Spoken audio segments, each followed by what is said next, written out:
আচার্য তার পাণ্ডুলিপির মূল কাহিনী হচ্ছে একজন অধ্যাপককে নিয়ে, যিনি একই সঙ্গে বিশিষ্ট লেখক, সুরম্যনগর বিশ্ববিদ্যালয়ের অধ্যাপক। তিনি খ্যাতিমান লেখক ছিলেন। তার মৃত্যুর পরে তার স্ত্রী অভিযোগ করেন যে আচার্যের একান্ত সচিব যিনি ছিলেন, তিনি আচার্যের অনেকগুলো পাণ্ডুলিপি অপ্রকাশিত লেখা চুরি করে নিজের নামে চালিয়ে দিয়েছেন। এই অভিযোগকে কেন্দ্র করে সারা দেশের অনেক মানুষ আচার্যের একান্ত সচিব অনন্ত আতিকের নিন্দা করে, তার সমালোচনায় মুখর হয়। তো এই আইডিয়াকে কেন্দ্র করে আমি উপন্যাসটা লিখেছি। আমি দেখানোর চেষ্টা করেছি যে একজন লেখকের লেখা কি অন্য কোনো লেখক চুরি করে চালিয়ে দেওয়া যায়, চালিয়ে দিতে পারে।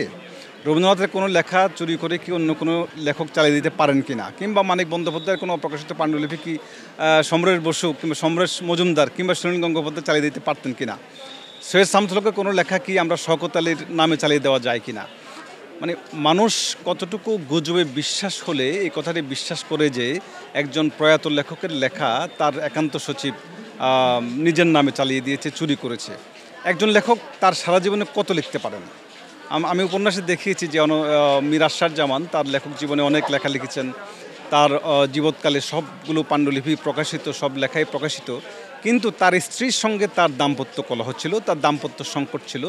সেই দাম্পত্য সংকটের বহিঃপ্রকাশ ঘটেছে তার একান্ত সচিবের উপরে। দাম্পত্য সংকটের মধ্যে তিনি একান্ত সচিবকে টেনে নিয়ে এসেছেন, বলেছেন যে একান্ত সচিব তার অনেকগুলো লেখা চুরি করেছে। তো আমি শুধুমাত্র এই লেখা চুরির প্রসঙ্গটাই উপন্যাসে দেখাইনি, দেখিয়েছি যে একজন লেখকের জীবন কেমন হয়, একজন লেখকের সাহিত্যবোধ কেমন, শিল্পবোধ কেমন, তার রাজনৈতিক দর্শন কেমন, সাহিত্যের দর্শন কেমন, তার জীবন দর্শন কেমন, তার প্রেম কেমন, প্রেম অপ্রেম, তার জীবনের হাহাকার হতাশা, তার দাম্পত্য সংকট, দাম্পত্য অশান্তি, এইসব বিষয়কে আমি উপন্যাসে তুলে ধরার চেষ্টা করেছি এবং দেখিয়েছি যে একজন লেখক সার্বক্ষণিক লেখক কীভাবে হন। আমি মূলত মীর আশরাফ জামানকে তার প্রকৃত স্বরূপ কেমন, তিনি কি জীবন যাপন করেছেন সেই জীবনটাকে আমি দেখানোর চেষ্টা করেছি। পাশাপাশি অনন্ত আতিক একজন তরুণ লেখকের যে বিকাশ, তরুণ লেখক এত বাধা বিপত্তি প্রতিবন্ধকতা সব কিছু এড়িয়ে কীভাবে সে সামনের দিকে অগ্রসর হতে পারে। কোনো একজন কথা সাহিত্যিক বলেছিলেন এক সময়ে, আমি নামটা ভুলে গেছি, যে একজন কথা সাহিত্যিকের সামনে কিংবা একজন লেখকের সামনে অনেক বড় বড় বাধা আসে, বড় ধরনের প্রতিবন্ধকতা আসে। যেমন সমুদ্রের জোয়ার, এক এক বড় বড় ঢেউ যেমন আসে জোয়ারের সময়, সেরকম ঢেউ সমতুল্য বাধা তার সম্মুখে আসে। কিন্তু সে সকল বাধাকে অতিক্রম করে তার অভীষ্টের দিকে, তার মানে তার যে চূড়ান্ত মার্গ, সে মার্গের দিকে সে ধাবিত হয়। আমি দেখিয়েছি অনন্ত আতিক তার লক্ষ্যের দিকে কিভাবে অবিচল থেকে শত শত্রুতা, শত নিন্দা, শত সমালোচনা, চুরির দায়ে অভিযোগ মাথায় নিয়ে তিনি তার লেখাটাকে অব্যাহত রেখেছেন।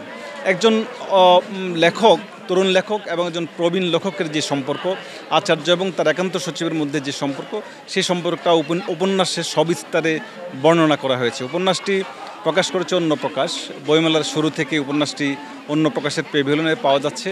আমি আশা করেছিলাম, আমার এতটা আশা ছিল না যে উপন্যাসটি, হয়তো ভেবেছিলাম এই যে রাষ্ট্রীয় দুর্যোগ, একটা সংকটকাল আমরা অতিক্রম করছি, হয়তো উপন্যাসটি পাঠক গ্রহণ করবে না। কিন্তু আমার একটা আশা জায়গা নিয়ে ব্যবহার হচ্ছে যে উপন্যাসটি পাঠক গ্রহণ করছে। আমি মাঝে মধ্যেই রিভিউ পাচ্ছি, অনেকে জানাচ্ছে ইনবক্স করে এবং মেল করে, কখনো ফোন করে, এবং বিভিন্ন জায়গায় রিভিউ দেখতে পাচ্ছি। আমি কিছু কিছু মাঝে মধ্যে ফেসবুকে শেয়ার নিই, আবার কোনোটা সবগুলো নিই না। পাঠ প্রতিক্রিয়া পেতে শুরু করেছি। এটা আমার জন্য নিঃসন্দেহে একটা ভালো লাগার ব্যাপার। আমি যা উপন্যাসে বলতে চেয়েছিলাম পাঠকরা হয়তো তা বুঝতে পেরেছে এবং অনাগত দিনেও বুঝতে পারবে। কোনো বাস্তবতার সঙ্গে এই উপন্যাসের মিল থাকতে পারে। আমি বলছি না এই উপন্যাসের বাস্তব এমন কোনো ঘটনা ঘটেনি, হয়তো ঘটে থাকতে পারে।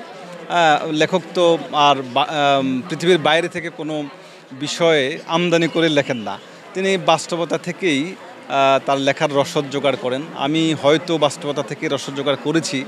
বাস্তবে এই ধরনের কথা হয়তো কোনো কারোর সম্পর্কে থাকতে পারে, কারোর সঙ্গে মিলে যেতে পারে। যদি মিলে যায় সেই দায় অবশ্যই লেখকের নয়, আমার নয়। যদি কেউ এই উপন্যাসের চরিত্রাবলী, ঘটনাবলী, উপন্যাসের আখ্যান বাস্তবতার সঙ্গে মিল খুঁজে পান, তিনি নিজ দায়িত্বে এর দায় নেবেন, লেখক অবশ্যই দায় নেবে না। আমি মনে করি সকল যদি কোনো বাস্তবতার সঙ্গে মিলে যায়, সেই মিলে যাওয়ার বিভ্রান্তির যদি কারো মধ্যে থেকে থাকে, সেই বিভ্রান্তির অবসান এই উপন্যাস ঘটাবে। সাহিত্য এবং সংবাদপত্রের প্রতিবেদনের মধ্যে মৌলিক পার্থক্য আছে। প্রতিবেদন হচ্ছে সাধারণ মানুষের জন্য, যারা দৈনন্দিন খবর চায়, দৈনন্দিন ঘটনাবলী সম্পর্কে তাদের মধ্যে এক ধরনের আগ্রহ আছে, কৌতূহল আছে, সেগুলো জানতে চায়। সাহিত্যের কাজ তা না। সাহিত্যের ভাষা এবং প্রতিবেদনের ভাষার মধ্যে ফারাক আছে। প্রতিবেদনের ভাষা সবসময় স্ট্রেট বলে, সরাসরি বলে, হ্যাঁ, যা ঘটেছে তার হুবহু পুঙ্খানুপুঙ্খ বিবরণ প্রতিবেদন দেয়। আর উপন্যাস একটু ঘুর পথে, একটু বেঁকে যায়। উপন্যাসের ভাষা বেঁকে যায়, উপন্যাসের আখ্যান বেঁকে যায়, উপন্যাসের ঘটনাবলী বেঁকে যায়। যেমন ধরুন, উপন্যাসের প্রতিবেদনে কোনো একজন মানুষ কাঁচপুর হয়ে কুমিল্লা থেকে ঢাকায় প্রবেশ করবে। সে কিন্তু প্রতিবেদনে এইভাবে সরাসরি প্রবেশ করবে, সরাসরি কাঁচপুর হয়ে তিনি ঢাকায় প্রবেশ করবেন ব্রহ্মপুত্র শীতলক্ষ্যা নদী পার হয়ে। কিন্তু উপন্যাস একটু আলাদা। উপন্যাস হচ্ছে সেই কুমিল্লা থেকে তাকে পদ্মা নদী হয়ে শরীয়তপুর মুন্সিগঞ্জ ঘুরিয়ে তাকে গাবতলী দিয়ে প্রবেশ করাবে। তার মানে উপন্যাস একটু ঘুরানো, একটু পেঁচানো, সরাসরি কোনো কথা বলে না, একটু আড়াল নেয়, একটু বাস্তবতা থেকে দূরে দাঁড় করিয়ে পাঠককে একটু পরাবাস্তবতার, অতিবাস্তবতার স্বাদ দেয়। সেটা যদি দিতে না পারে তাহলে সেটা উপন্যাস হয় না। এটা হচ্ছে উপন্যাস এবং প্রতিবেদনের মধ্যে মূল পার্থক্যের জায়গা। আর শুধুমাত্র উপন্যাস যে একটা কাহিনী দেয়, একটা আখ্যান দেয় তা না, উপন্যাস ভাষাও দেয়। উপন্যাস ভাষা নির্মাণ করে। প্রত্যেক লেখকের একটা নিজস্ব ভাষা থাকে এবং প্রত্যেক উপন্যাসিকই কিন্তু প্রত্যেক উপন্যাসে তার ভাষাটাকে পরিবর্তন করে দেয়। ভাষার নতুন বাঁক তৈরি করেন, শব্দের নতুন বাঁক তৈরি করেন।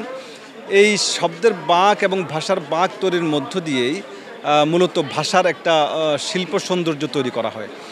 যদি সেই কোনো উপন্যাসে যদি ভাষার সৌন্দর্য না থাকে, ভাষার নতুন সৃষ্টি না থাকে, সেই উপন্যাসটাকে আমরা ঠিক আসলে মৌলিক উপন্যাস বলতে পারি না। শুধুমাত্র কাহিনী বলা, শুধুমাত্র ঘটনার বর্ণনা দেওয়া উপন্যাস হয় বলে আমি ঠিক মনে করি না। উপন্যাসে আঙ্গিকের নিরীক্ষা থাকতে হয়, উপন্যাসে ভাষার নিরীক্ষা থাকতে হয়, উপন্যাসের কাহিনীর অভিনবত্ব থাকতে হয়। সব মিলিয়েই একটা উপন্যাস প্রকৃতপক্ষে উপন্যাস হয়ে ওঠে। যদিও আমাদের এখানে সেই ধরনের উপন্যাসের সংখ্যা কম। চিরকালই পৃথিবী জুড়েই মৌলিক উপন্যাসের সংখ্যা কম হয়ে থাকে। সংবাদপত্রের সংখ্যা বেশি, প্রতিবেদনের সংখ্যা বেশি, নাটক সিনেমার সংখ্যা বেশি হয়ে থাকে। কিন্তু উপন্যাস তো একটা নিঃসন্দেহে মৌলিক শিল্পকর্ম, কবিতাও মৌলিক শিল্পকর্ম। এখন আমি বলছেন যে সিনেমা মৌলিক শিল্পকর্ম না, অবশ্যই সিনেমা মৌলিক শিল্পকর্ম, কিন্তু বাজারি যে সিনেমা আছে আমরা দেখতে পাই সাধারণ মানুষের মনোরঞ্জনের জন্য, এই ধরনের বাজারি উপন্যাসও আমরা দেখতে পাই সাধারণ পাঠকের মনোরঞ্জনের জন্য। তো সেগুলো উপন্যাস, নিঃসন্দেহে উপন্যাস। কিন্তু উপন্যাসের যে প্রকৃত ধারা, যে মূলধারা, সেই মূলধারার উপন্যাস সবসময় কম হয়ে থাকে এবং আমার ধারণা অনাগত দিনে কমই হবে আর কি। উপন্যাসের সংখ্যাও কম থাকে।